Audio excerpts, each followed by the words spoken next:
fuck? Merry Christmas, Mr. Wayne. Merry Christmas, Albert. Goodwill toward men and women.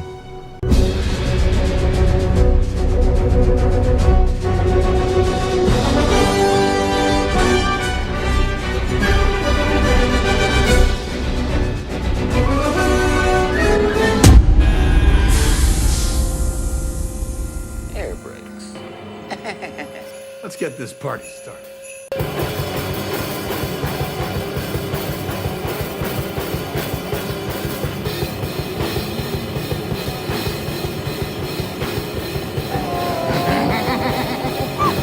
Carpet Day! Ho, ho, ho, ho! And what's your name, little boy? This is Video Store Clerks. Welcome to the store.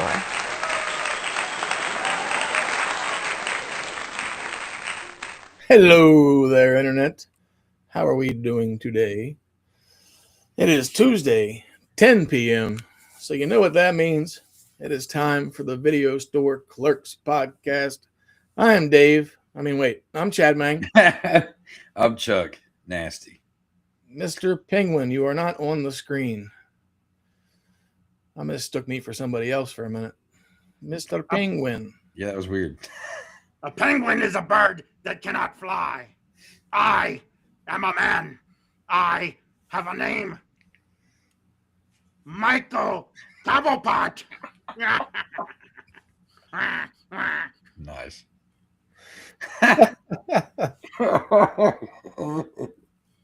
That's great. That looks That's fucking great. good, yo. That does.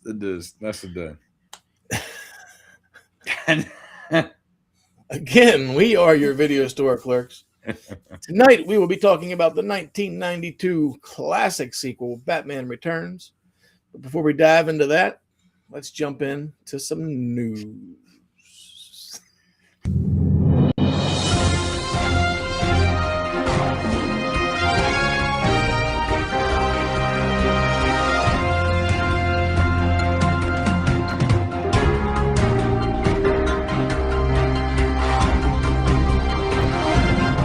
I'm going to actually try to do.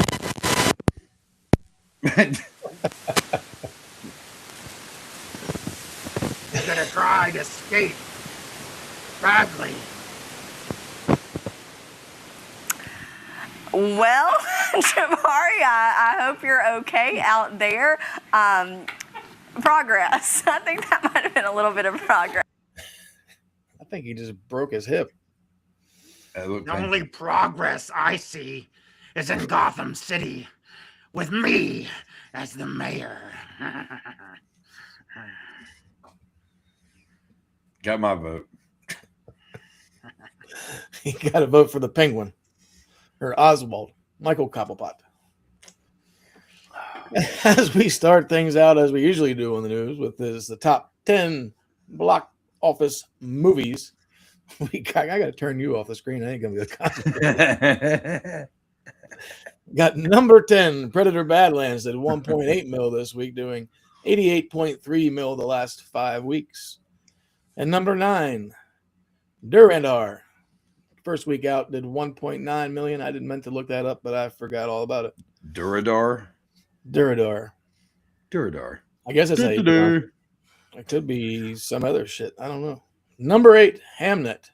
Did 2.3 mil this week, doing 4.1 the last 2 weeks. Hamnet? Yep. I didn't look at that one either. I've been slacking. No relation to Hamlet. Just not shit that I'm into. Eternity, 2.6 mil this week, doing 9.5 the last 2 weeks. And number I feel 6. like I spent an eternity down on the sewers. Number 6, Kill Bill, The Whole Bloody Affair, did $3.4 million this week. And number 5, Now You See Me, Now You Don't, did 3.4 mil this week, doing 55.2 the last 4 weeks. Speaking of, John Cena's last match is Saturday, and you will not see him. Yes. Number 4, Jujutsu Kaisen Execution. First week out, did $10.1 million. And the top 3, Wicked for Good. Number 3, did 17.3 mil this week, doing $298 million the last 3 weeks. Weird fucking movie. I mean, I never saw the first one, so whatever. No bullshit. Like I said, half these movies in here beside like 3. Well, I have no interest. I think I said it last week. I'm gonna say it again. Fucking Ariola Grande, whatever her fucking name is, and that other chick. Two of the weirdest fucking people in Hollywood. But they are not. They're not real. They're horrible. Proof that celebrities. Yeah, they're horrible. Fuck them. I hate them. Well, as I mentioned earlier, that Dave is not here. Dave is kind of here.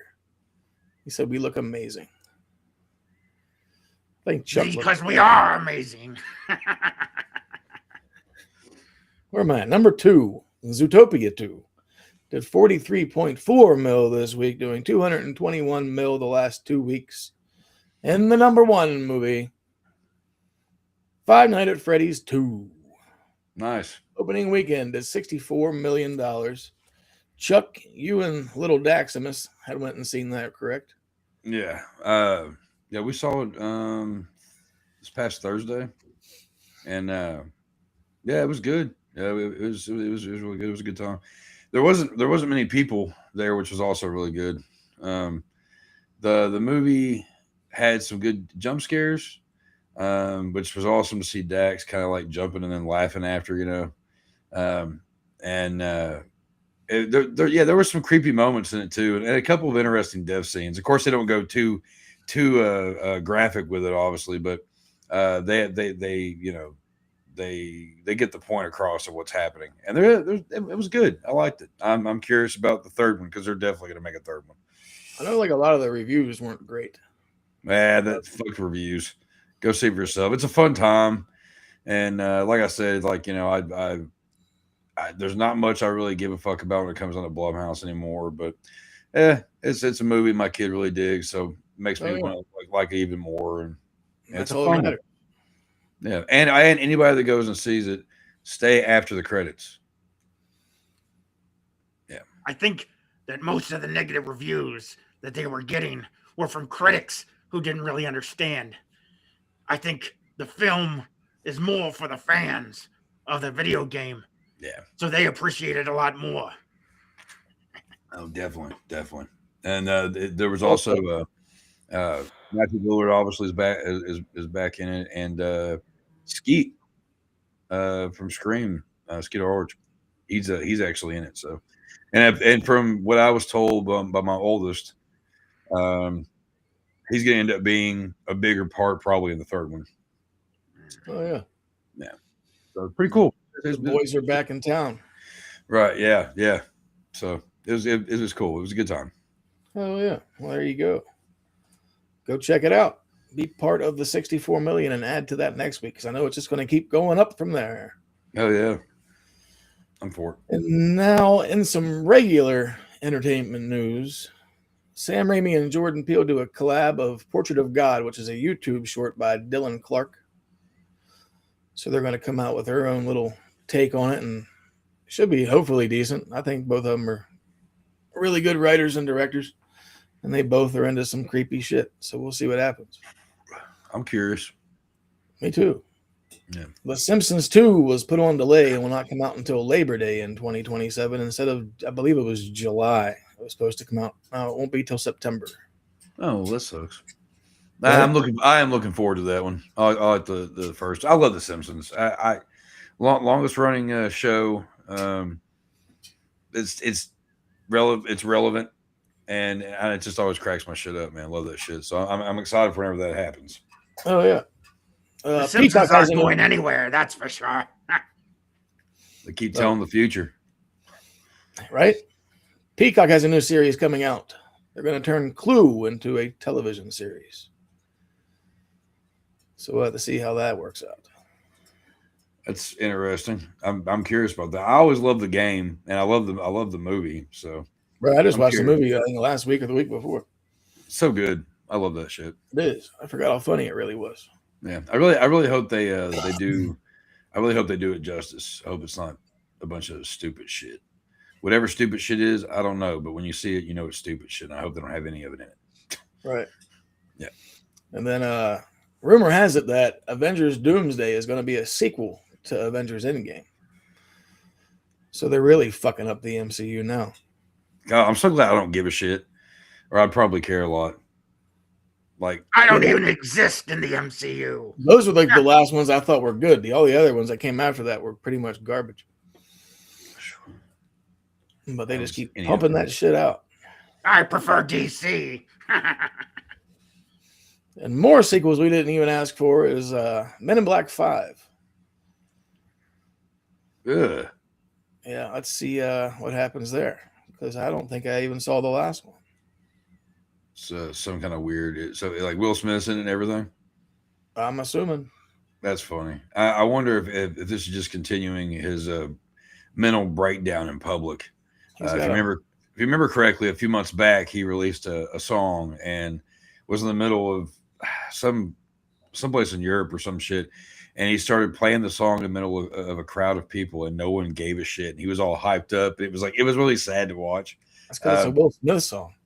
And That's because it's a Will Smith song. I wouldn't be hyped up either, unless he was like doing some like Nightmare on My Street shit or something. Yeah, but like nobody's asking for Men in Black 5. Nobody cares. Nobody gave a fuck about the last two either. Like, come on, get over it, dude. Well, I give more shits about that than I do this. I can't get jiggy with that shit. The Last Witch Hunter 2 with Vin Diesel's coming out. It finally got a title called in the Immortal, The Lion's Oath. Don't like Vin Diesel. Speaking of shit I don't care about. Yeah. Correct. Fuck that shit. Not a Diesel fan. Never. Unleaded petroleum. So that shall be the news for the evening. Time to jump into this wonderful Tim Burton film. No birthdays, no deaths. Oh, actually, I did forget about birthdays and deaths. No, there's gonna be a lot of death. Because there was one sad, very, very sad death this week. Who? Which was Gary Hiroki Tagawa, passed away at the age of 75. Shang Tsung. Oh, yeah. Terrible. Yeah. Terrible. He had a stroke or something, didn't he? I honestly do not know, but I didn't realize he was that old either. Yeah. Not that 75 is really old anymore, but still a bummer. Yeah. Mortal Kombat was always a favorite of from my childhood. Yeah. Yeah. It's still Your fun. soul was mine. Especially the first one. Yeah. The B-Days we got. Bo Bridges turned 84 today. Judi Dench turned 91 today. Wait, Bo Bridges? Yeah. I thought he was dead. Nope. Shut up. He just turned 84. No. Bo Bridges is still alive? I thought he died a couple of years ago. Nope. I could have swore he died. Nope. Dude, that's so fucking weird. This has been happening a lot lately. Didn't say he died on the shit that I found the birthdays on IMDb. It just said his birthday is 84. Didn't have a death date next to it. What kind of weird universe is it? Because I remember, whatever. Okay, good. I mean, I'm glad. I'm fucking fucked in the head, but okay. Maybe it was Lloyd Bridges. the dad? Long ass time ago. He's been dead a long time. I remember seeing something where it was like a whole tribute thing. Is this like that Mandela effect or whatever the fuck it is? I don't know.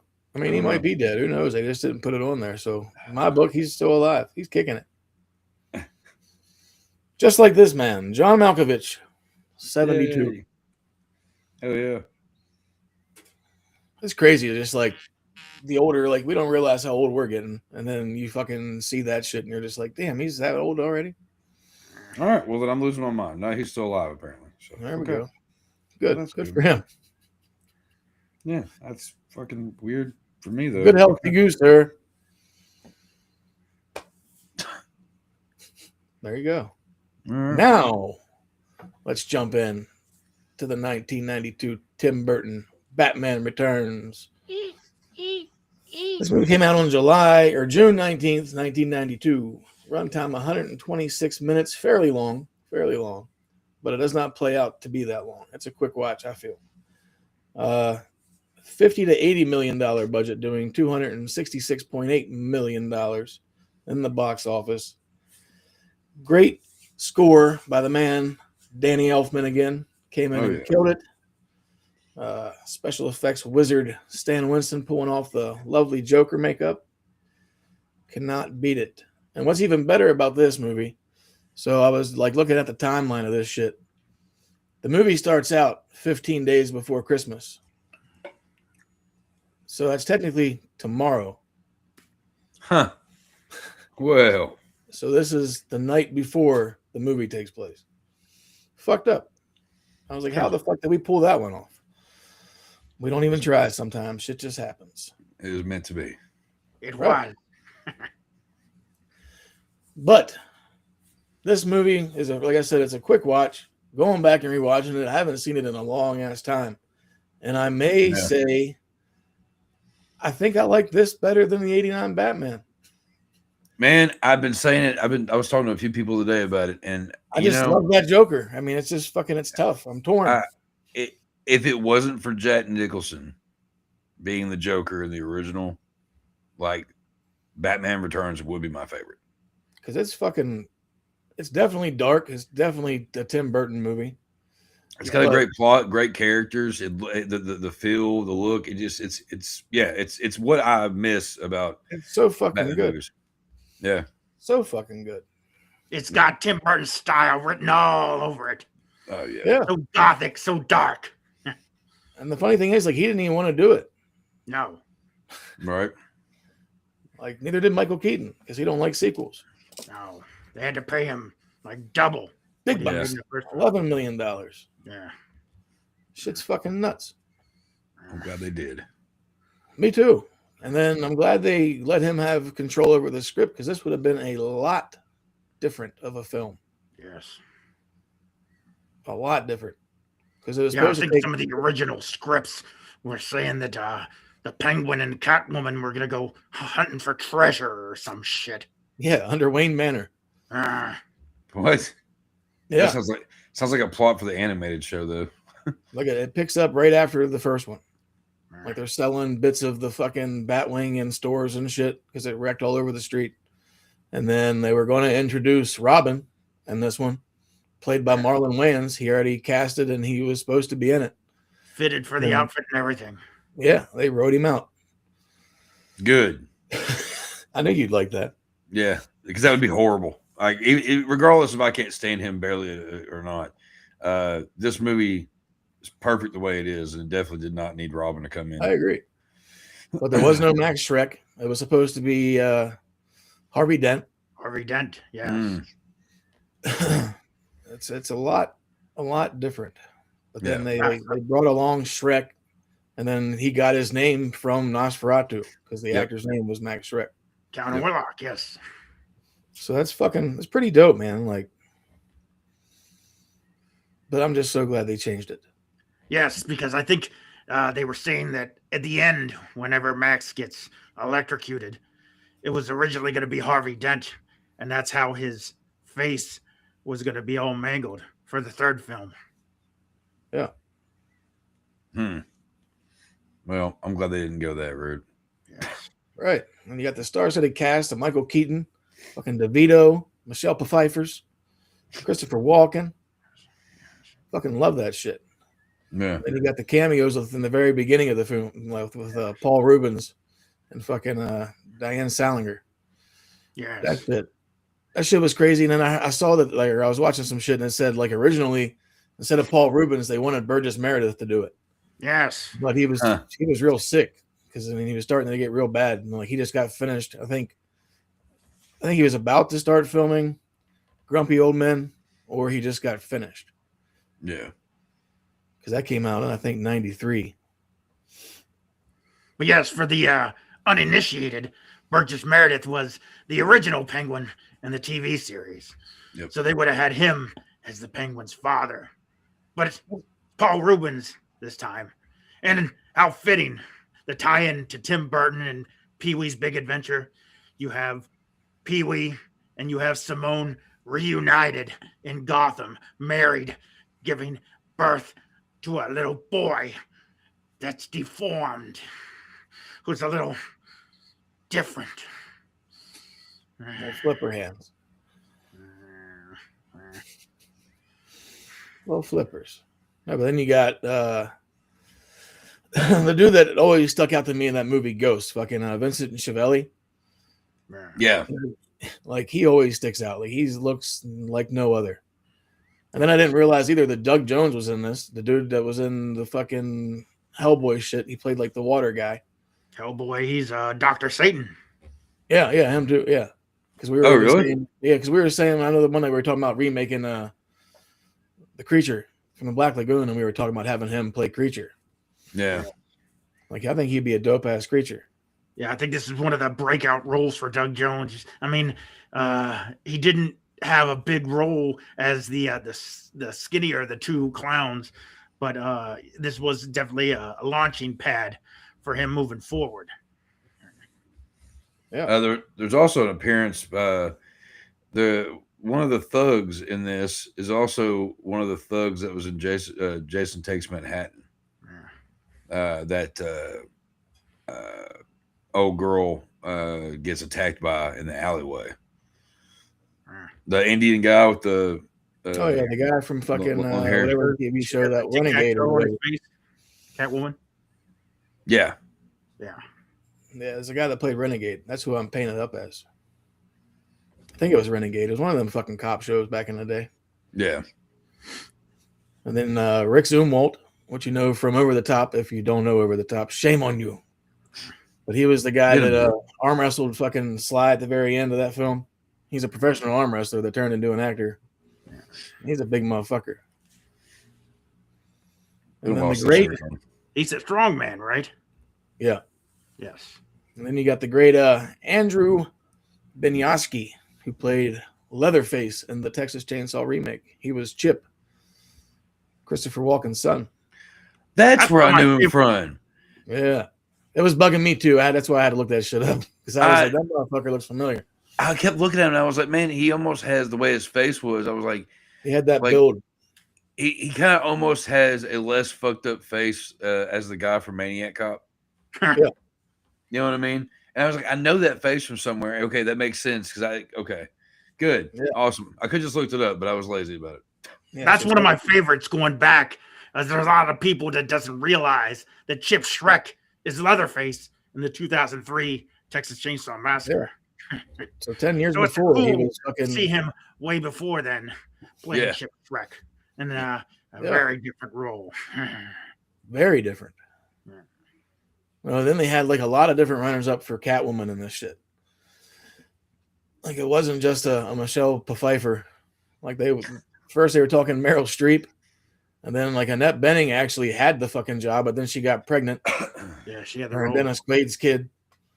And then it was talking about like Madonna, Cher, Demi Moore, and then I think it was some other chick too. Sean Young, is that her name? Oh, Sean Young, yes. Yeah, I could probably see that. I couldn't see Cher. She was basically begging to be in the movie. Oh, really? That was a big thing back then because Sean Young was originally going to be Vicky Vale in the first film, and they didn't use her. So whenever they announced they were going to do Batman Returns with Catwoman, she lobbied for the role, and Tim Burton didn't want anything to do with her. So if you go and look on YouTube, you can see the video of her from the Joan Rivers show in full Catwoman garb coming out and doing a whole monologue, basically talking shit about Tim Burton and how he won't return her phone calls or have a meeting with her. And some say that little stunt is the thing that kind of got her blacklisted for a long time.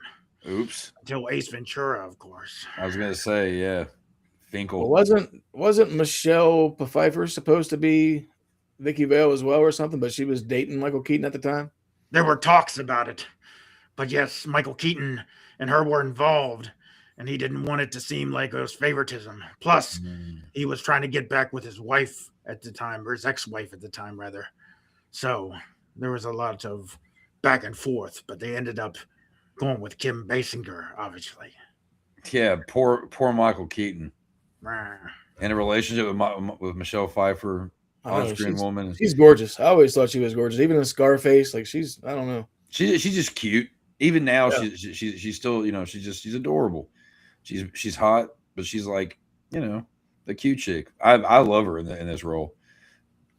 And it's pretty interesting because you never really know what age that Selena Kyle's supposed to be in the film, but it almost leans on the younger side because once you get into her apartment, she has like the neon lights. Yeah. She has the dollhouse. She has the stuffed animals. All these things that would indicate she's kind of a younger girl, that she calls her mom's calling her all the time to check in on her because she's moved to Gotham and is working for Max Schreck. So you never really know how old she's supposed to be. But at the time, Michelle Pfeiffer's in her mid-30s almost. And, she just pulls off the role seamlessly. You wouldn't think that she was an older woman at this point. Yeah. Very beautiful. Just the pussy I was looking for. And speaking of Max Schreck, Christopher Walken was actually not going to be in the film. It was supposed to be Bowie. Yes, David Bowie. But no then, shit. He was about to go do the Twin Peaks movie. Yeah, the Twin Peaks movie. Yes. So they got Christopher Walken, and then Burton didn't want Walken either because he said that Walken scared the shit out of him. There's a lot of people in Hollywood that have had similar things to say about Christopher Walken. I want to meet this fucking guy. Yeah, right. Hey, Chadman. Does your mother sew? Get her to sew that. Lord. And then also the other people that were running up to play Penguin was Dustin Hoffman, Joe Pesci, Christopher Lloyd, and Rowan Atkinson. I couldn't see Christopher Lloyd. And who was the last one? Rowan Atkinson, Mr. Bean. No, fuck that. I mean, the part was written for DeVito, but he didn't know if he wanted to take it until he talked to his old buddy Jack, and Jack was like, I made bank on the first one. Yeah. You got to take this fucking spot. I could see Dustin Hoffman, but Dustin Hoffman would be more of I could see him being more of a classic Penguin. Yeah. With the Burgess Meredith. This is actually one of my favorite roles of Danny DeVito. I love Danny DeVito so much. He can play good guys, bad guys. He always plays a great scumbag. Yes. Yeah, and he just stayed in character between takes too. Like everybody on the set said they didn't meet Danny DeVito until the after party. That's funny. Like just be running around talking like the Penguin all day. Can you even imagine Joe Pesci as the Penguin? That'd be fun. The Penguin would say "fuck" a lot more, and this would be rated R. Yeah, the funny thing about that is, I kind of could. Do you remember when, obviously, when we were younger, they had the Batman figures came out, right? They had because I remember they had the Batman Returns figures out, and they had because I had the Bat Cave and all that shit. I had the Penguin figure from the old school, from the comic books and stuff. Kind of chubby. He's got the glasses and all that shit, the eyeglass and all that. The monocle. He was blue and gray, I think, like his outfit, or grayish and purple. I thought. Yeah, it was something like that. I can't remember right now. But the thing is, the version and the short version of the Undertaker. Well, the funny thing is, though, is well, no, he didn't look like the Undertaker, but outfit was. But I can't remember that. Anyway, the thing is, though, was like when they came out with the Batman Returns figures and stuff. They had the exact same figure, but they turned his entire outfit black. It was the same figure that I had years before that they re-put it out. They just changed everything he was wearing to just solid black. He didn't look a thing like Danny DeVito. So there's a thing too where they made a Robin figure for this movie based on Marlon Wayans, and then they fucking went back and instead of making him black, they just made him white. So there's a random Batman Returns Robin figure that has nothing to do with anything. Man, that'd be cool to have because that would be, especially if you had the black one. Because I mean, that would have been big time. I mean, they would have did like a race roll like flip in the 90s like that. This would have been the first movie to ever do that. right? That'd have been big news. Like it was big news back in that like whenever they said Marlon was going to be him, and then he was pissed it fell through. Which I mean, I guess we're all kind of glad because the ones with Robin didn't do very well. No, I'm not a fan of Robin in general. I don't know. The character just never did anything for me. I don't think Batman ever really didn't need Robin. I don't think. What up? Tamara. Welcome to Gotham. Welcome to Gotham. Welcome to Gotham. And like the one thing I felt was cool in this movie too, like at the very in the beginning, whenever like after the Penguin saves the baby or whatever, then like he kind of comes out or whatever, and then they're like giving out the newspapers, and then like the one chick is like he's a frog that became a prince. That's Bob Kane's wife. Yes. That shit's pretty fucking dope. Yeah. So they got the Bob creator's Kane. wife in this fucking movie. One of the original comic people for Batman. For those who don't know. Yeah. Creators. Fucking pretty dope, man. But you mentioned, Chadman, the newspaper. Another cameo is the newspaper boy in the early scene when they're lighting the Christmas tree. It was Sean Whalen, also to many people known as Roach in People Under the Stairs.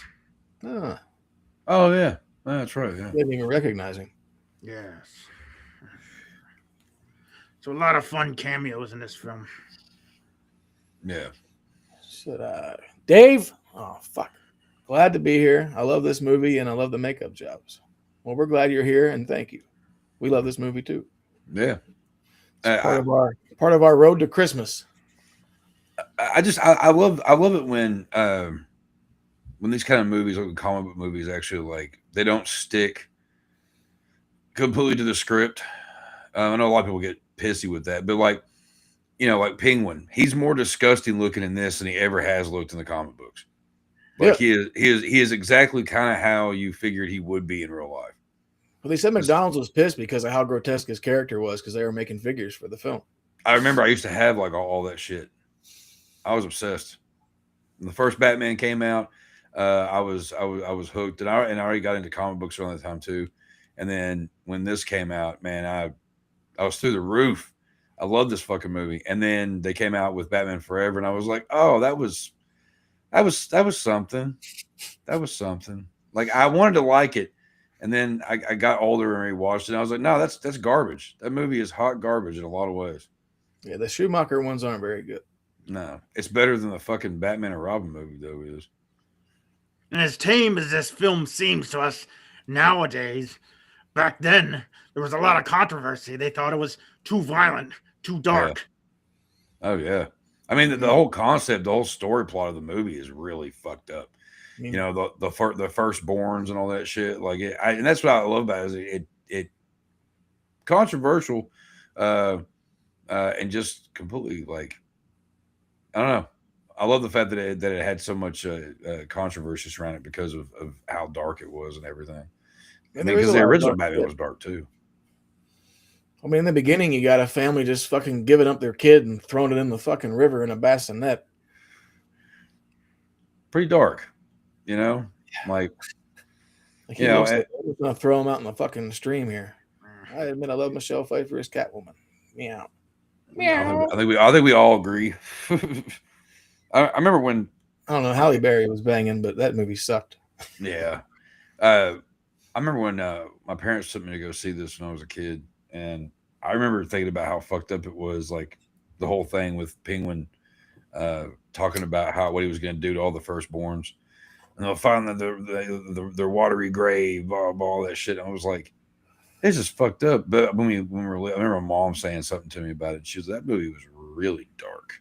or something along those lines. I remember she had a little bit of an issue with it, but I didn't, I thought it was kind of crazy, but see, I don't remember seeing this movie when I was younger. I don't remember a lot of shit. Like, I know we didn't go to the movies very often, but I know I didn't see it in the theaters, but I don't know when I exactly saw this movie. It's probably the first time they threw it on HBO. They kind of have a scene where they're almost poking fun at the audience because they could sense that it was going to be a darker film. And then later on in the film where Penguin is talking about sending the kids to their watery graves, you have the clown who's like, Penguin, isn't that a little? And then he shoots him and he's like, no, it's a lot. Yeah. So it's like they already knew that people were going to kind of be hesitant or on edge of the plot. There was a lot of like some of the lines in this movie and some of the shit they said too. Like, it definitely didn't seem like it was veered towards kids. No. I know, like, whenever fucking Shrek's getting Penguin to run for mayor and he's like walking back up the steps and he's like, all the punani or whatever the fuck. And I'm like, whoa. Yeah. Punani. I'm like, all right. Yeah. There's like, a lot. I had to like go back and be like, did he just say that? There's a lot of pussy jokes in this as one would expect. Yes. Of course, as kids don't pick up on it. There's a lot more sexual innuendo in this film. When you were a kid, it kind of went over your head, except like maybe the line with, just the pussy I was looking for or whatever. But whenever Penguin is making all these little innuendos or whatever, whenever Catwoman's like, oh, Batman, the fly in our ointment. And he's like, ointment. I've got scented and unscented. He's such a horny little man. He's like, I want her to say that I have the biggest fucking, what the fuck does he say? He started with, I thought it was parasol. Yeah, parasol. I was like, God damn it. I'm like, this fucking movie's not for kids. No. And not even, not just the dialogue with Penguin. I mean, the whole appearance of Catwoman. I mean, they put her into that suit and what is it called? Powder. Vacuum sealed it. Vacuum sealed it, yes. So it was just so tight on her. She said, Michelle Pfeiffer said that there was a number of times where she could only film for a few minutes because she felt like she was going to pass out. It was so tight. Yeah. They ended up going through like 60 of the Catwoman costumes at like $1,000 a piece. Oh God! I remember she actually did her own like whipping. She did, and that's hot. She did the whole scene with the mannequins and all that shit, like, which is pretty fucking killer. She was busting her ass training for this shit. Like, she was taking yoga, doing fucking martial arts, learning how to fucking crack a whip. This was definitely a more adultier version than the kids' version, and I love that. Yes, indeed. Agreed. About as close to a horror movie you're going to get without being a horror movie, right? But this, like I said, like the you could pick some shit apart if you go back and really like want to. Because I was sitting there like whenever at the very beginning during the tree lighting shit, whenever fucking Shrek runs away, and he's like running down this alley. And he just so happens to stand on this little trap door that the Penguin has set up for him. And he's like, bloop. Yes, there are a ton of plot holes in this film.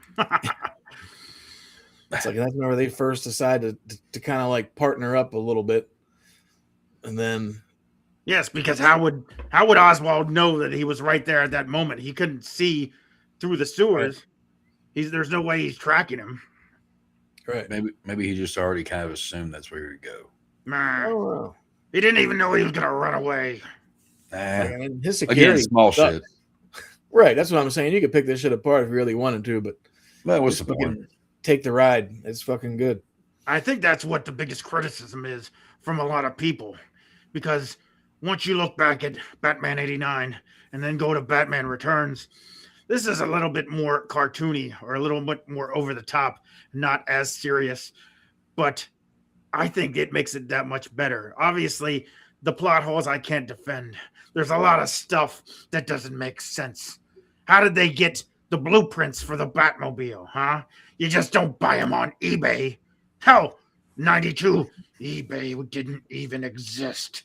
Well, that's funny too about that. They fucking get the blueprints to make it into a big bomb, and then at the end of the day, whenever he's driving around, it's just like a little fucking thing on the bottom of the car.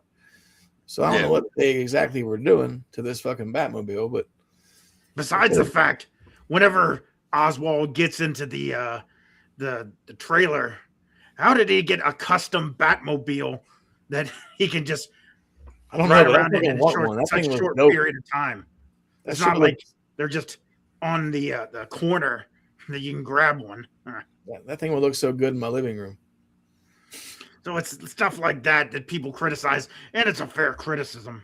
But I feel like the film and the performances are so above and beyond that it makes up for all the nonsense. I agree.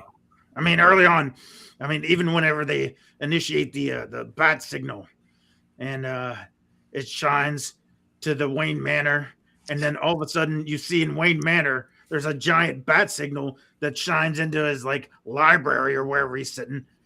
How the hell do people not see that? I was saying the same thing too. Yeah, Bruce Wayne just has a giant bat signal for no reason on his roof. Like, that's not a fucking red flag or anything. Yeah, I actually had never paid attention to that until I rewatched it last night, and then I had the same thought. I was like, wait, if he's got that, and people do come to his house for parties and shit, it's pretty obvious when you see a big bat. Like, that's kind of ridiculous. But again, whatever. And he just like stands up in like the middle of the room for a second and just stares into the light. I'm like, dude, would that blind you? Yeah, the whole point of that is just for that shot where he stands up and he's got the signal behind him. You know, Tim Burton, you can especially tell it throughout this film that he likes to do those kind of shots, especially with Michael Keaton. Michael Keaton's dialogue was cut severely in this film, and I think it was by his choice. And it was a good choice because you didn't really need more of Bruce Wayne, or, you know, like in the first film where it's more story between Bruce Wayne and Vicky Vale. You didn't need all that because you got villains like Oswald, Catwoman, Shrek that bring everything to life. And I feel like they're more important than what's going on with Bruce, because, you know, kids don't really care about Bruce Wayne's love life. No. Although I do think it's funny that there was a scene where Alfred and Bruce are talking, and Alfred's talking about like security and all that stuff, or whatever. And Bruce Wayne goes, yeah, and who was the one that let Vicky Vale down there? Like, I'm over there just doing work, and then, oh, hey, Vic. Oh, hey, Vic. And I like the fact that she was actually like brought up a few times in the movie. Well, in the original scripts, they were supposed to be getting married in this one. Yeah, he was going to propose. So that'd have been weird too. Yeah. I don't think it would have worked too good with Catwoman.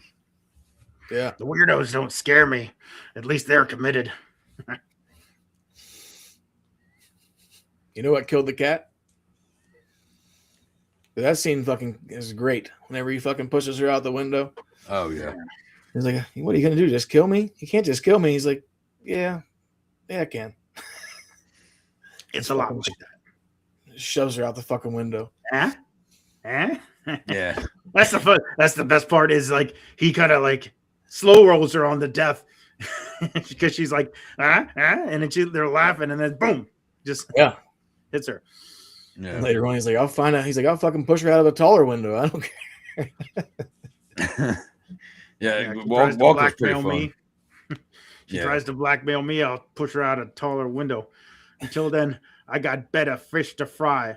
Man, that's one we're talking about. Christopher Walken as Max Schreck is such, you know, it's not the normal villains that you remember from the Batman series or anything like that, but Max Schreck is just a fun villain. You know, he's that guy that's always out for power and is so greedy, and he's trying to take over. He's got the plans for the power plant that's not really going to generate any energy. It's going to suck energy from the city, and you know, he's a schemer.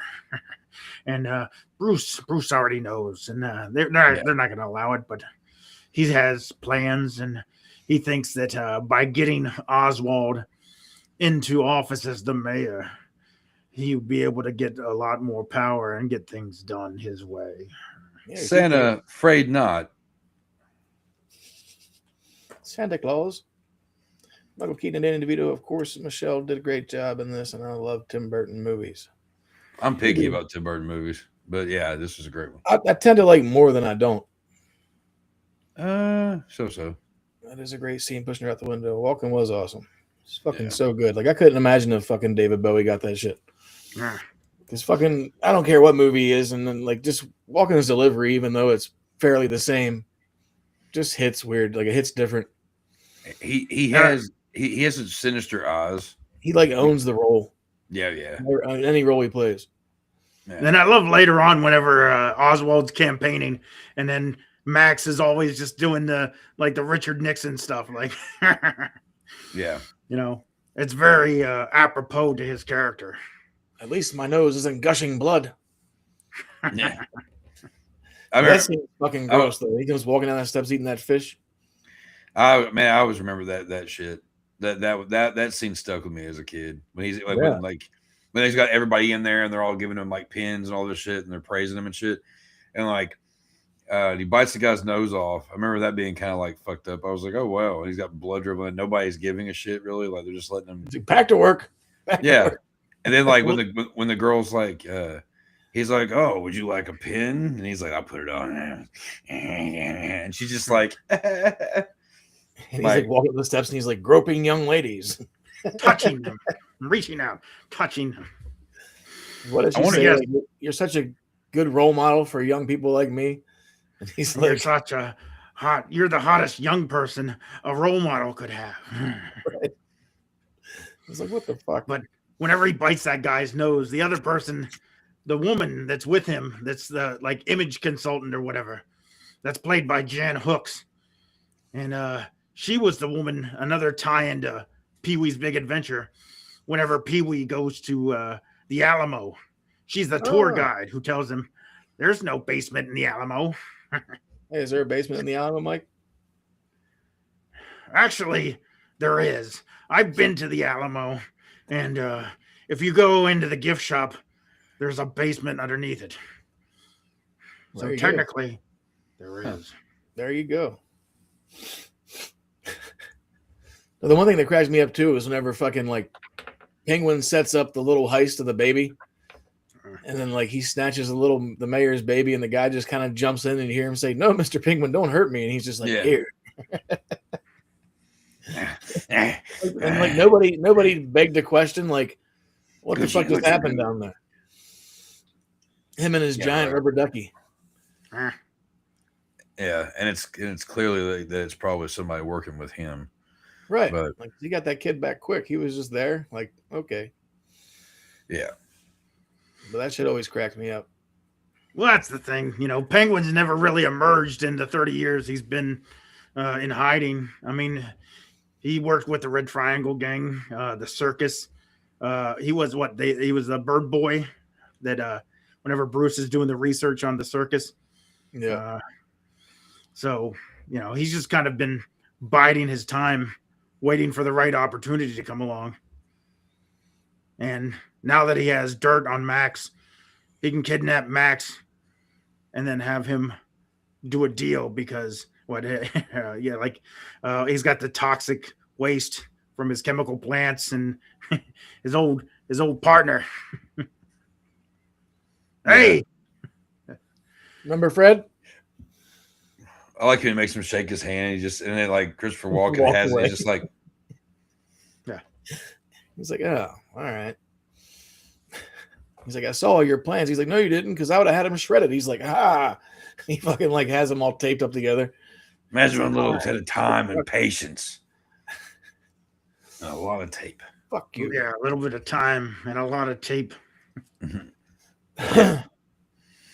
But I know this was controversy too, is because Batman technically kills one person, but I think he's killing two in this fucking movie because he kills the tattooed dude with the bomb. And then later on, whenever he has the car and he like picks it up and turns it around and he fucking hits the thrusters and burns that clown up. Yeah, he's on fire. So, I mean, if he's not dead, he's severely burnt. There wasn't that much snow around to pull like a Home Alone and just like jump your head into the fucking snow pile. Right, yeah. And that's another thing that a lot of people criticize is because Batman is known not to kill people. And clearly the strong man blows up. I mean, you don't see it, but with dynamite in that proximity, Yeah. There's only one choice. And I think the most noticeable part is later on, whenever Selena is saying how Batman had killed her. She's naming off the people that had killed her already because she's talking about her 9 lives. And she's like, oh, Max killed me and Batman killed me. So she implies that Batman has killed her already. But the scene I feel like she's talking about is whenever he throws the napalm on her and she falls off the roof and lands in the kitty litter. Yeah. And she even says then, oh, saved by kitty litter. Yeah. So was she saved or did she die? Huh. True. And did she even really die in any of those? Does she really have 9 lives? True. Touching people, groping people. Yeah. The clown was on fire. That's what I mean. Like it's definitely a darker film.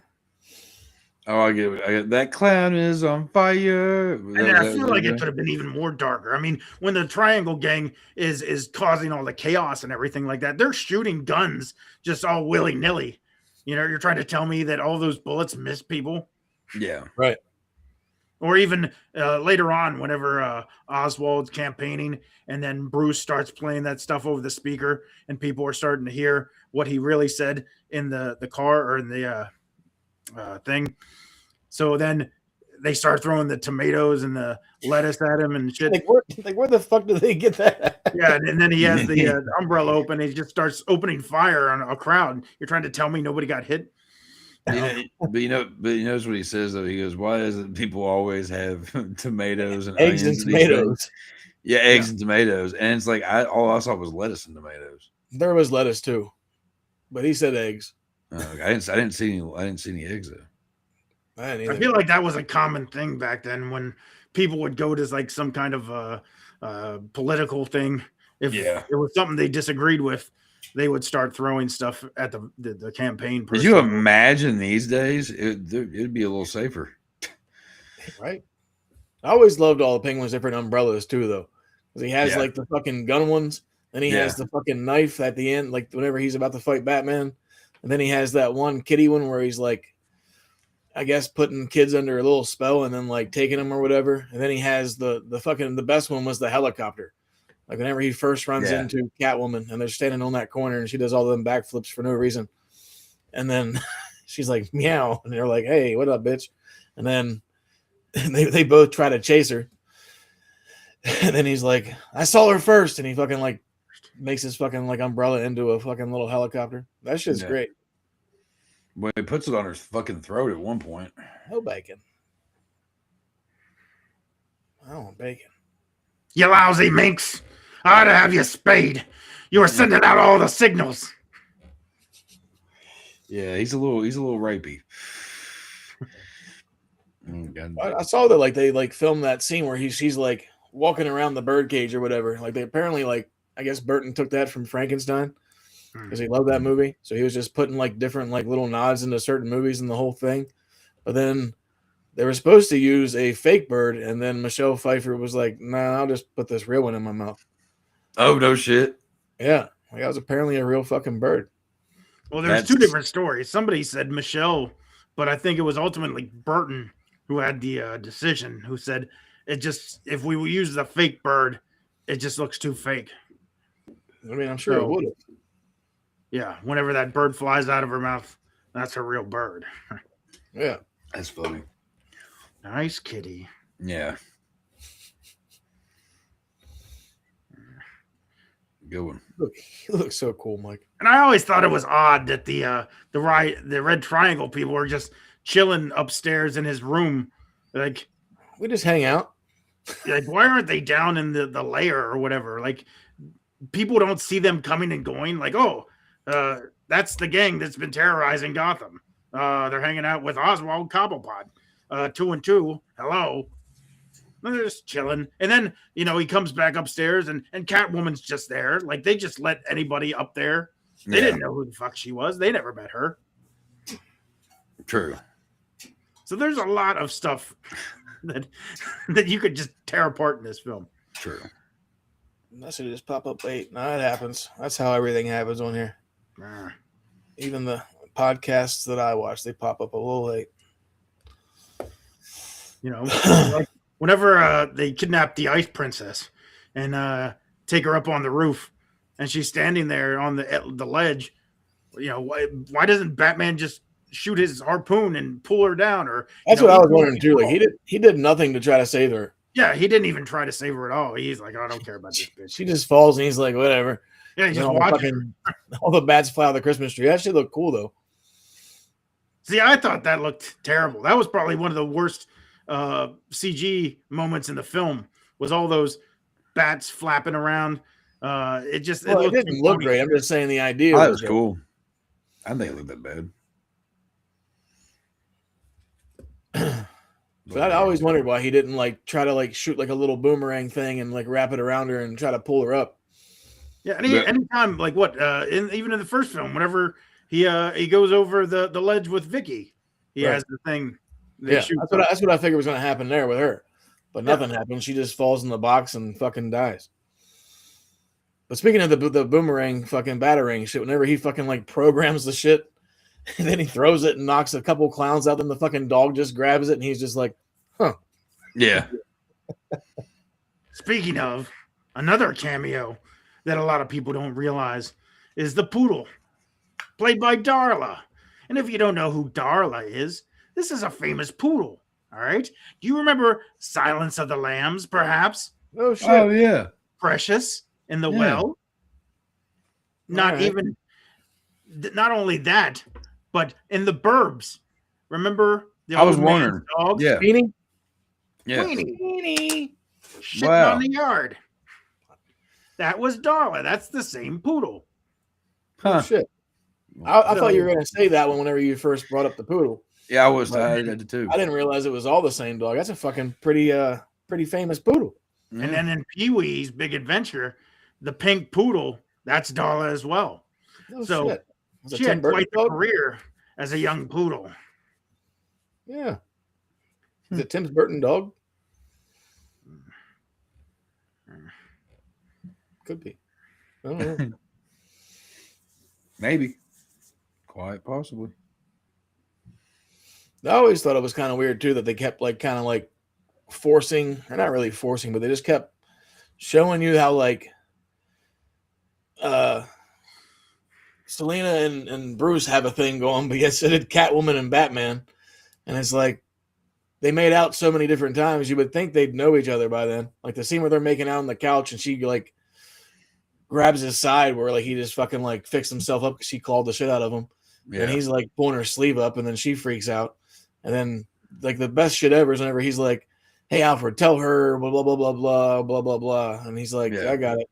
And then she comes running in and she's like, tell him all this shit. And he's like, all right. And I was like, well, that fucking worked out pretty good. Like, well, she says, just think of a dirty limerick or something. He goes, one just came to mind. One just came to mind.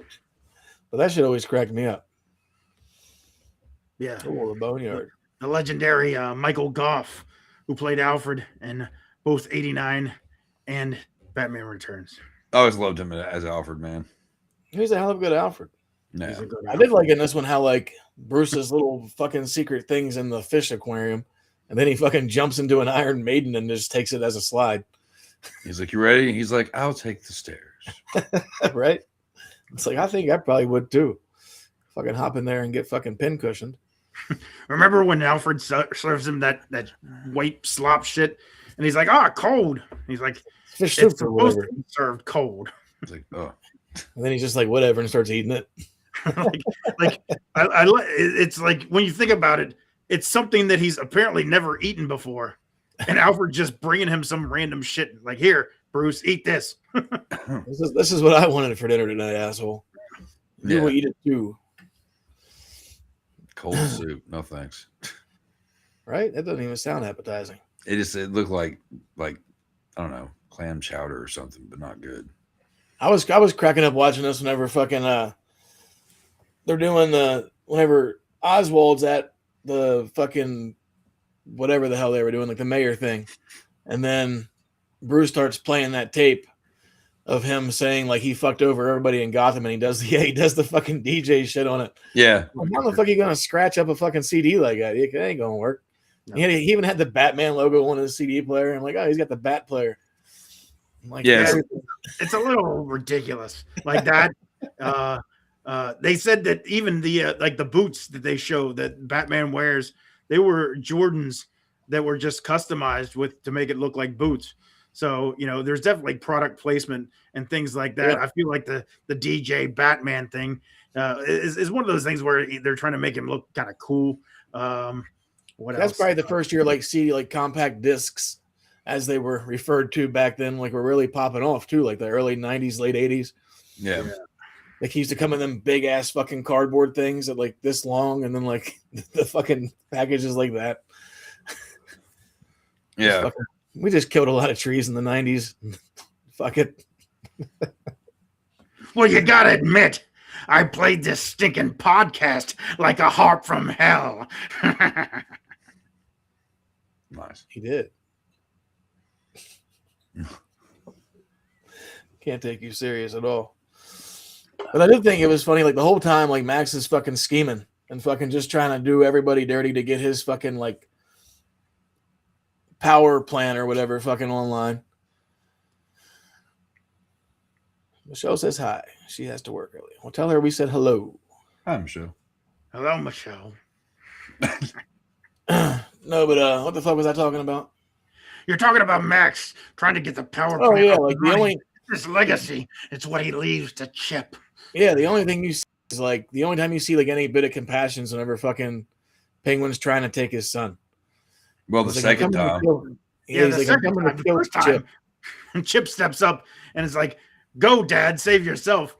And any normal father would be like, "No, I'm not just gonna leave my son here with these thugs," you know. But then later on, it's almost a little bit of redemption for Max Shrek, right? You know, like the only thing that he had any compassion for was his son. So, take me. It's me. You what? You know. You make a point. Danny DeVito is so good in this fucking movie. I swear, it's one of my favorite roles. Really is. So he's in makeup for what, like 3 hours a day or some shit. I bet that was miserable being in that fucking bodysuit because he's never been that big of a guy. Well, he said the one time he got bitten in the nuts by a monkey, but he couldn't feel it because of all the padding. So yeah, the little monkey. Whatever the monkey brings the note to the Penguin. That monkey was so scared of DeVito and the whole getup that it actually bit him, but he didn't feel it. Like you said, he had the padding on, and also that metal club after that. Also, that note that he brings to the Penguin, where it's from Batman saying, "The children regret to inform you that they cannot attend." That was written by Bob Kane. That's his handwriting. Oh yeah. Oh, nice. Okay. So a little Easter egg. I know one of the voicemails or whatever on the answering machine was Tim Burton. Like the second one, the one after her mom or whatever, the one that I think was saying that they had plans to go on vacation, and then she was like, "We're gonna have my therapist that I didn't need the appendage." Yeah. Some appendage. Yeah. Fuck you. Fuck you. That's pretty cool. I didn't know that. Yeah. There's a lot of little shit in here. Like he did a lot of little nods to like a bunch of different films too, like a bunch of Bond shit, like whenever they fucking pulled the sword out of the dude's mouth.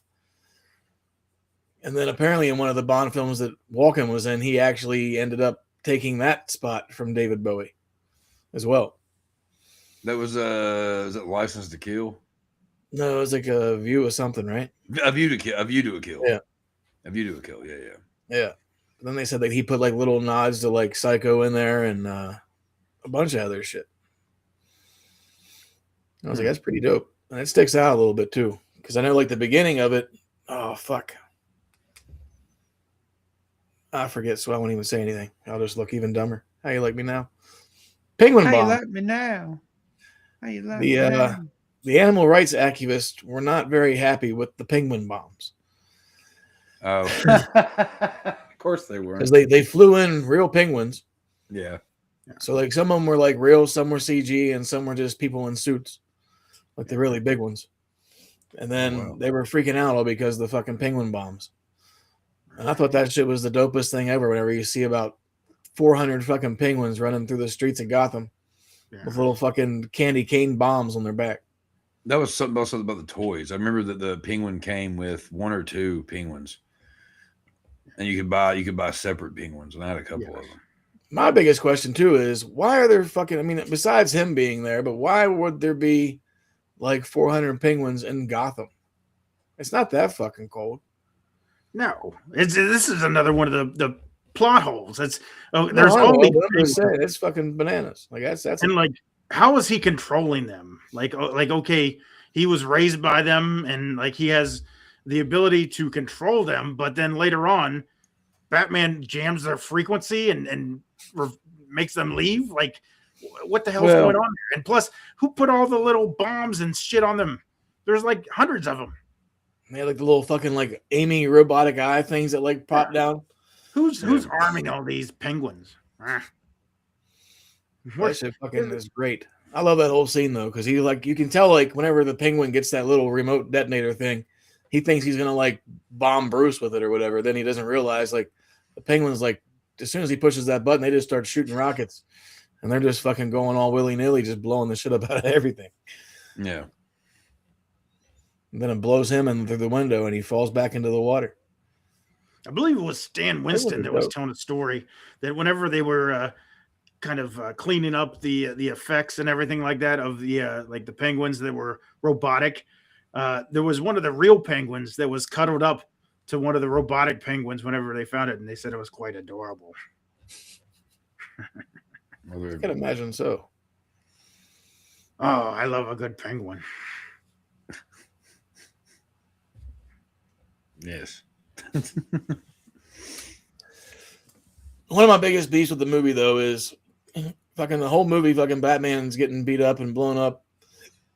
First and second one, and then in this one, at some point, he's sitting there fucking trying to talk Catwoman down or whatever. Then he just fucking tears his mask off.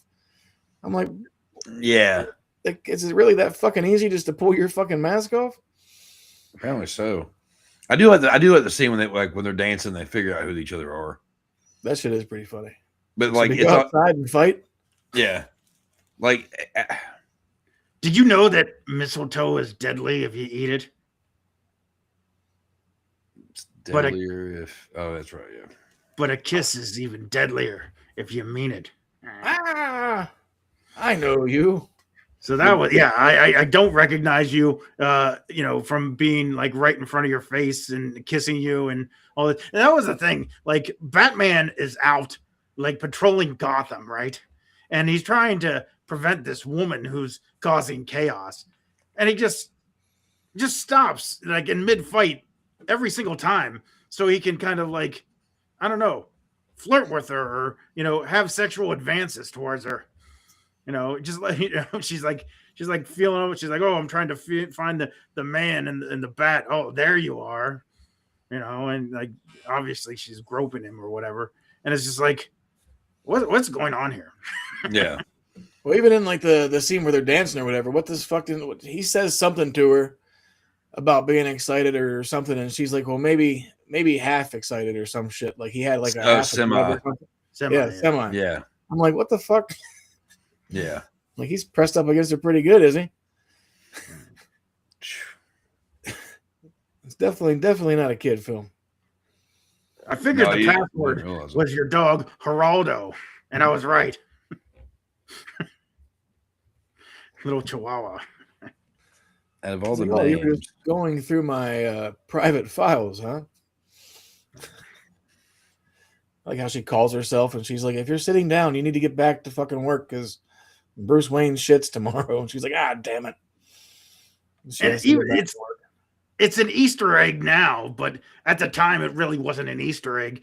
Whenever you're in Shrek's office and he has all the photos on the wall with him, with the famous people and dignitaries and whatnot, there's a picture of him and Arnold Schwarzenegger. So, obviously in future films, Arnold Schwarzenegger plays Mr. Freeze. And so it's kind of a little funny Easter egg after the fact that he's posing with Victor Freeze, essentially. I can see them two doing business together. Right. Yeah, definitely. That always was weird. Huh? Oh, of course, I was going to say Pat Hingle coming back to reprise his role as Commissioner Gordon. Yeah. Yeah, I always liked him. I mean, they definitely should have got. Like, I was surprised like Billy D wouldn't be in here playing Harvey Dent somewhere, or at least just kind of like have him in the background instead of taking him all the way out. Which they remember you were talking about earlier with the Waynes not being in it and it being a changed over, different race, character, all that stuff. Yeah, they did that with Harvey Dent. That's true. Yeah. So I mean, because I remember when I was younger, I didn't pick up on it till many years later, and I was like, oh shit, that was supposed to be Two-Face. And I was like, that doesn't make any sense to me whatsoever. Of course, we never got to see the Tim Burton version of Two-Face. He'll always be Lando. Forever Lando. True. No, but it's crazy because like whenever Penguin gets fucking shot or blown up and he falls in there, like you just forget about him the whole time. Like Catwoman and Batman and Shrek are doing their little thing, and then whenever fucking Shrek actually finds out about her, and then she does and walks over there with that fucking taser that she found off the one clown, and then just kind of like grabs that fucking power thing and kisses them till their faces melt together. Like I don't know how. Like there's no way like she should have survived it, so I don't know whatever happened to her body. Because you see Shrek's whenever he moves all this shit away. It wasn't actually what her happened last to her live. body? She lived. It wasn't her last live. She should have been dead. But it wasn't her last live. Fucking Penguin pops out of nowhere. And then that scene with him whenever he comes to like standing out of the water, that shit's dope. It reminds me of Rambo or something, but way more gross because he has all that fucking shit like just running out of his mouth. Coming out of his mouth, and he's walking up all slow. Bruce doesn't realize he's behind him. And then he reaches in to grab the umbrella, and it's the toy one. Kitty one. Ah, shit. The cute one. They said he used to like fucking for those scenes, like he had like blue and green food coloring and Listerine, and he would mix it all in his mouth together and just let it run down his face. Man, that's pretty fucking gnarly. Yeah. I love it. Wayne, why are you dressed up as Batman? Because he is Batman. He is Batman, you idiot. I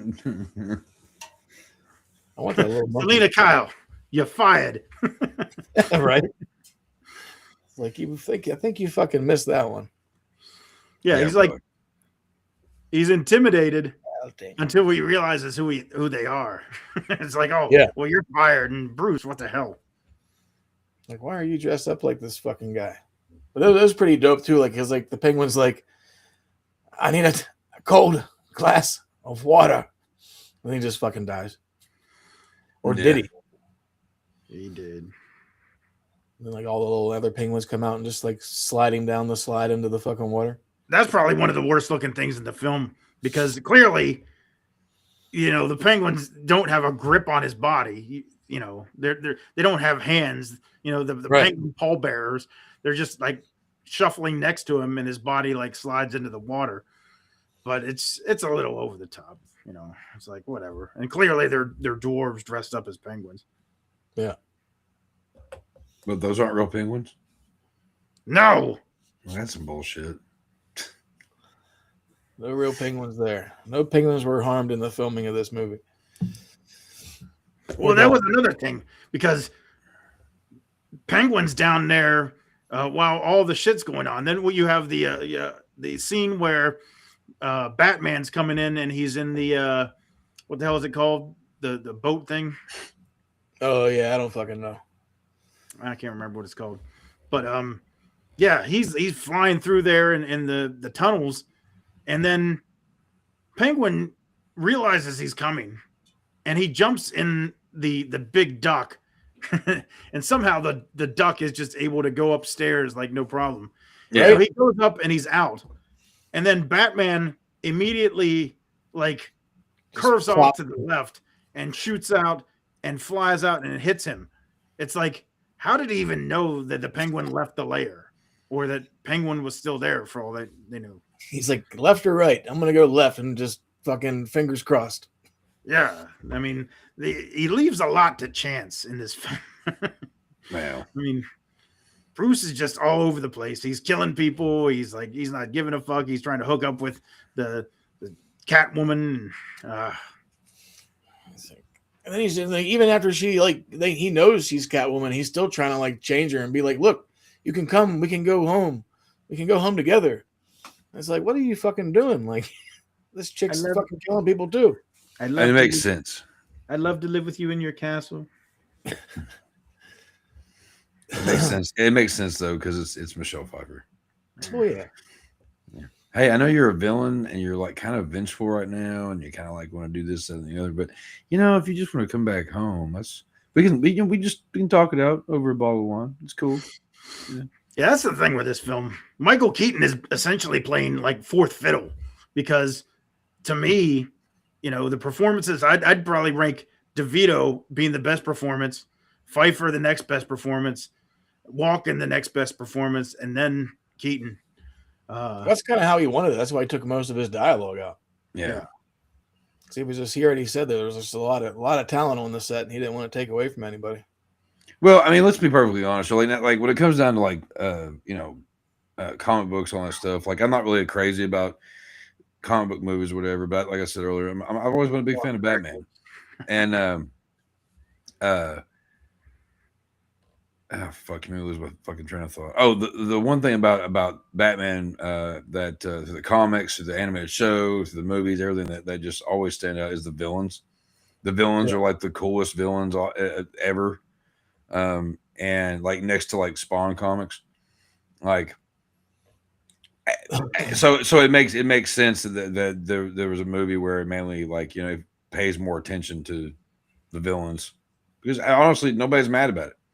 Right. I mean, hell, Joker's getting like all his, you know, his own shit, and you know, Harley Quinn and all that. Like, you know, the Penguin has his own thing. Like, you know, it's the villains are the best. They're realistic, but not realistic. Like they're, you know, That's why Batman's my favorite too, because I fucking love the Joker. Well, right. That's the thing. In the first film, it's like the Joker is more realistic, because it's just a guy that got knocked into some toxic chemicals, but he's still the same Jack Napier gangster, just in a different personality. Yeah. With these guys, you know, you have Penguin, who's just like a freak of nature. Catwoman, who we got to assume that she dies. I mean, whenever she gets pushed out, she hits all those different things, the tarps or whatever, awnings, before she hits the ground. But falling from that height, she had to have died. And then it's like we just assume that all these cats come and they nibble on her, and she gets like some kind of radioactive powers that like allows her to have 9 lives, you know. And what supernatural powers, I think. Yeah, it's like a crow thing. It's really the first character that has powers in this universe, because nobody else does. They're just regular people that are fucked up. And then she turns into a ninja. But I think that was the takeaway from the first film, because everybody loved Jack Nicholson as Joker so much. Yeah. And it was like, okay, if everybody loved the villain so much, let's focus more on the villains on this one. Yeah. Right. And you know, even the audience, there, the critics and everything like that. In the first film, Nicholson was the only one that was awarded a Golden Globe nomination. So, you know, obviously, you know, people love villains, you know, especially. They were supposed to make a Catwoman like standalone film after this one, but then they didn't until many years later. Right. So I think that was kind of the goal with this sequel, to focus more on the villains. And I'm glad they did. I enjoy it. No, I am too. That's what I'm saying. Like, this might be better than the 89. That's been an argument that I've had for quite some time, and people think I'm crazy. But okay. So whenever they give the criticisms, I can't deny them, because there's definitely flaws in logic. But like I said earlier, the performances of Danny DeVito, Michelle Pfeiffer, and Christopher Walken are so good that it kind of makes me forget about those things for the most part. Right. Well, I mean, it's also the fact of like, it's a movie about a guy who dresses up like a bat fighting crime. And then you got a chick who comes back from the dead from a bunch of cats eating at her, who wants revenge. And then you got this guy that's lived 30 years in the fucking sewers. So there's a few not very logical things in the movie. I can let it slide. Right. You know what I mean? So it's like if this was supposed to be more of a serious movie, with not a comic book like outline, maybe I'd probably pick it apart a little more or whatever. But like, I never even thought about some of the shit you are thinking of. And I'm just like, I know it's ridiculous. That many penguins and all that shit or whatever. I mean, it is, but it works. Yeah. Well, Everybody loves the villains. But the thing is, obviously when I make the argument that this film is almost better than the first film, there's going to be pushback because Nicholson, it's hard to argue. Exactly. Oh, Nicholson is iconic in the first film. He's our Joker. Like Chuck said, if you take out Nicholson, then, I mean, do you even have a blockbuster? Maybe. I can't imagine anybody else stepping into that role. But for that the movie, one I can say though is everybody that's played the Penguin, 66, this one, and then and like the Batman, like everybody that's played the Penguin so far killed it in their own right. Yeah, unlike the Joker ones, where that one asshole, that Jared Leto. That was horrible. Yeah, but they've all been fucking phenomenal. Yeah. It's weird seeing the different like takes on the Penguin too, which I still haven't seen the Batman, and I haven't watched any of the Penguin show. Colin Farrell kills it. Like he doesn't really have anything that looks like a penguin or anything like that aside from his little gimpy walk because he has like a fucking Forrest Gump. Because it kind of takes him. It kind of takes him back to like the whole gangster idea, from the old shows and the comics back in the day. Yeah. So I definitely need to check it out. Like even the dude that plays Penguin in Gotham, he does dope. Yeah, yeah. Who is that dude that plays? Wasn't that the guy that was also in? Well, no, I forget that guy's name. I see him all kinds of shit, but wasn't he the same guy that was in? Was it Wedding Crashers? I keep thinking if it's not, he looks like the brother that was obsessed with. They look very similar. Yeah, but the painter kid. Yeah, he looks like him. Yeah. No, I don't think that was him. Robin Lord Taylor. Was that the kid in Wedding Crashers, or that's the actor from Gotham? Plays Oswald Cobblepot. No, like I said, going back though and watching this shit, like I was just like, because it's probably been at least 5 to 10 years since I've watched this movie. Oh yeah, it's been a while for me too. And it fucking holds up. But like you said, even with the new incarnation of the Penguin with Colin Farrell, I really enjoyed that. That was one of the best TV series from this past year or so. Agreed. And it's just a completely different take on the Penguin character, and I can enjoy both. But I definitely feel like, in my opinion, the Danny DeVito Penguin is my favorite. Well, what's funny is Colin Farrell got the role of Penguin while him and DeVito were filming Dumbo. Huh. How ironic. Don't you think? Fucking crazy. So like that, if they would actually got Burgess Meredith to be Penguin's dad in this, and then that happened, like that's just like full circle. Yeah. Hell, you can't even recognize Colin Farrell as Penguin. Fuck no.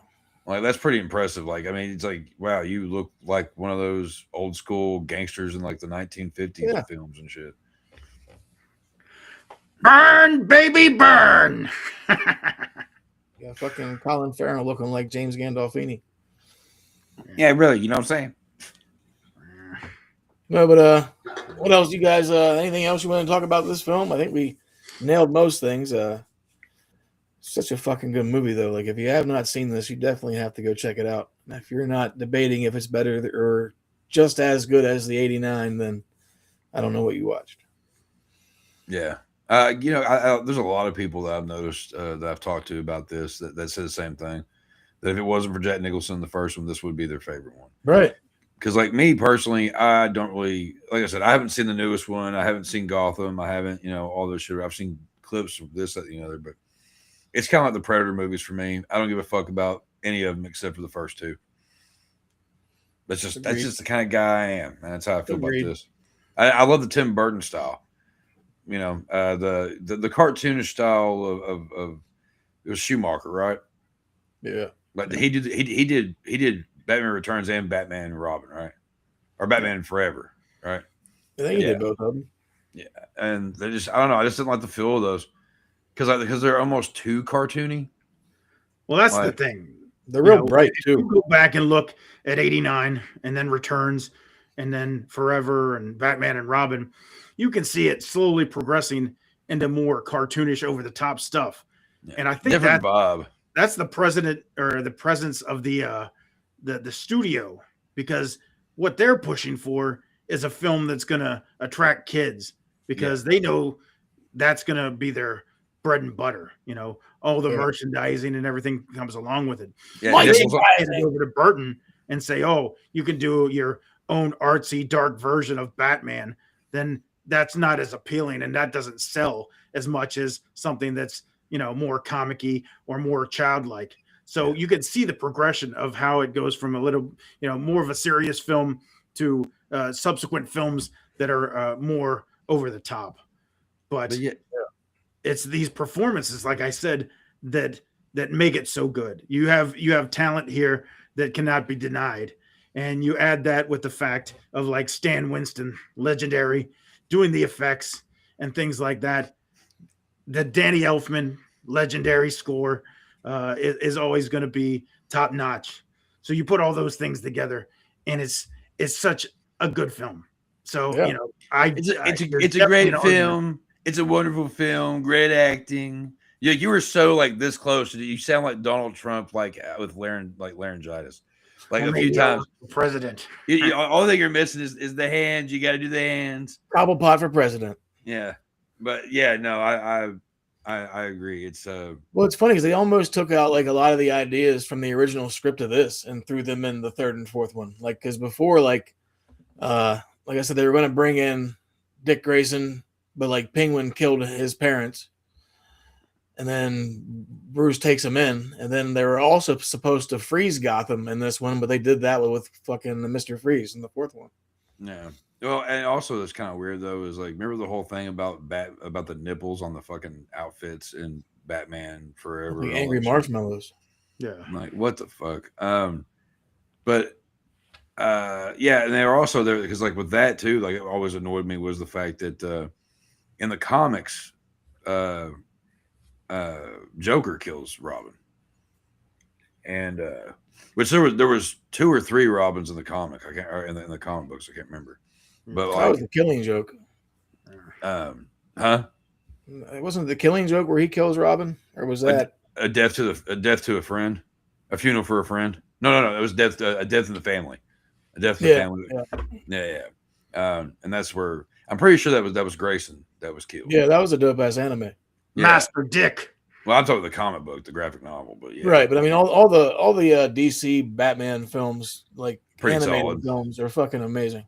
Yeah, I'm still a huge fan of the animated series. I still love watching that shit. Now, I got excited. The Batman. I like the Batman animated series. I haven't. I don't think I've watched it. Is this newer? That was my favorite. Is it newer? No.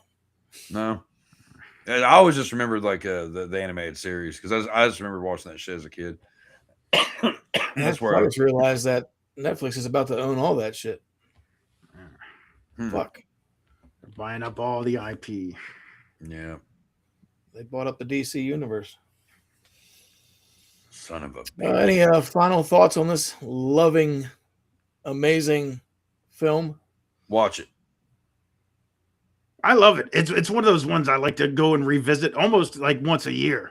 I know you guys have said you haven't seen it in quite a while. I'm going to end up watching it a lot more now. Yeah. Same.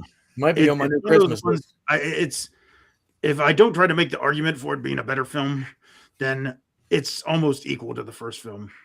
So, yeah, like I said, the performances are incredible. The effects are great.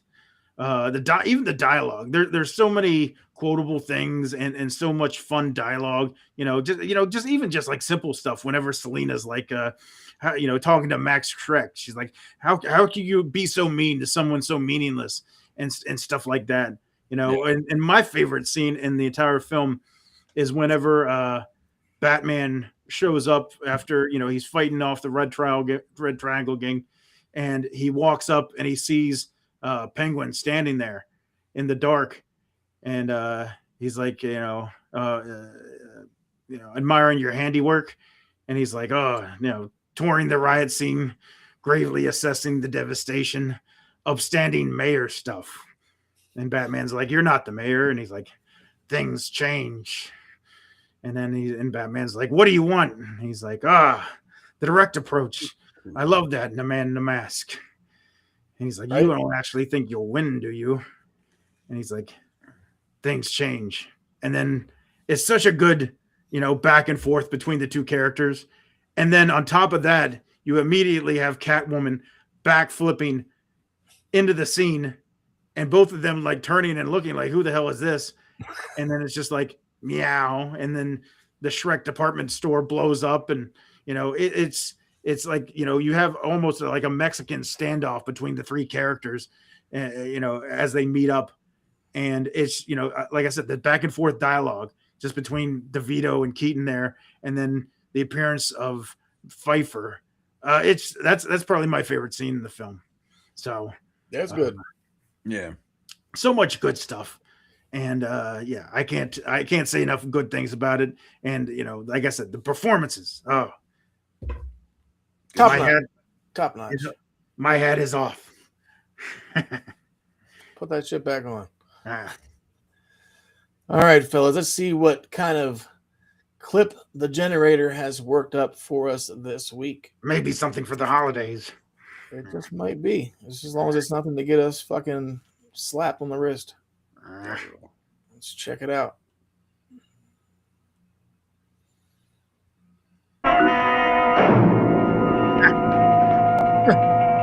Oh, we meet again, eh? I don't know how you escaped Shim, but you won't escape me. You're through. Well, why don't you relax? You're going to relax permanently.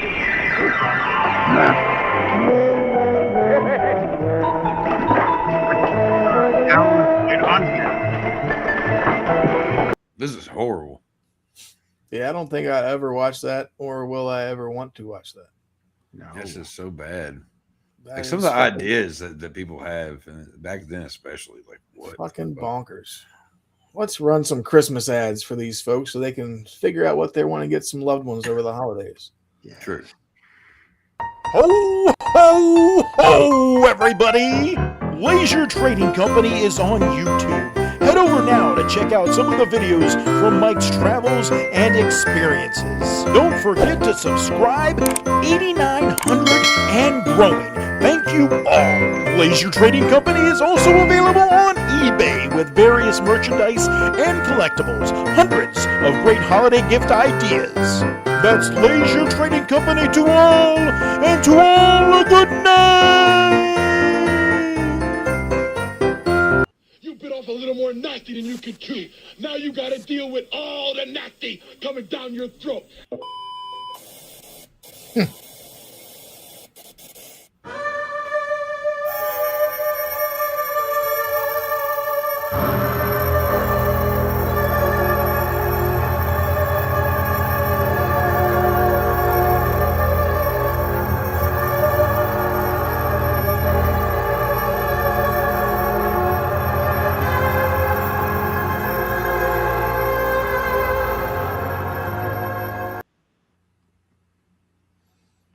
Woo!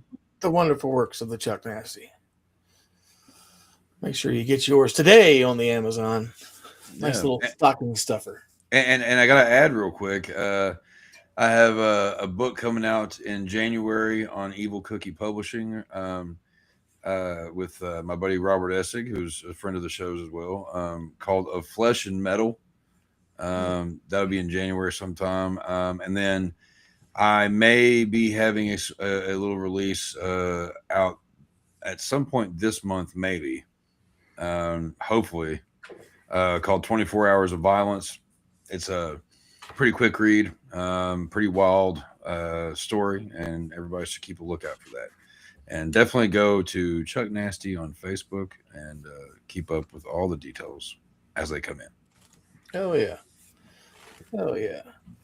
Well, gentlemen, next week as we head down the road to Christmas, as we were talking about Burgess Meredith in the beginning of this, playing the Penguin's father, we will be going to do another movie that Burgess Meredith is in, who he also plays a father, but he's Jack Lemmon's father, along with Jack Lemmon's best friend, Walter Matthau, in The Grumpy Old Men.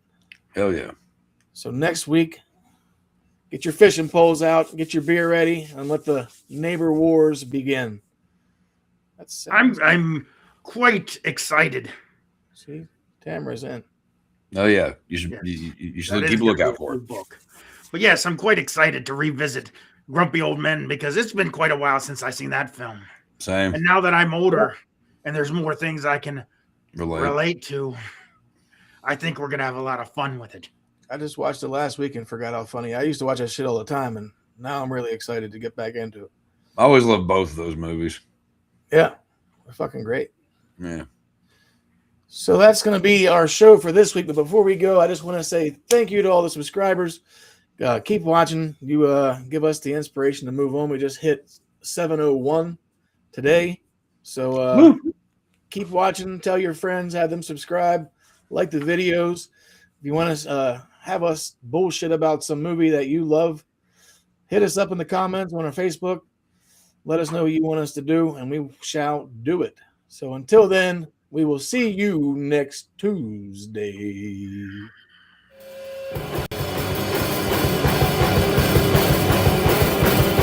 What's that supposed to do? Hypnotize me? No. It's not working.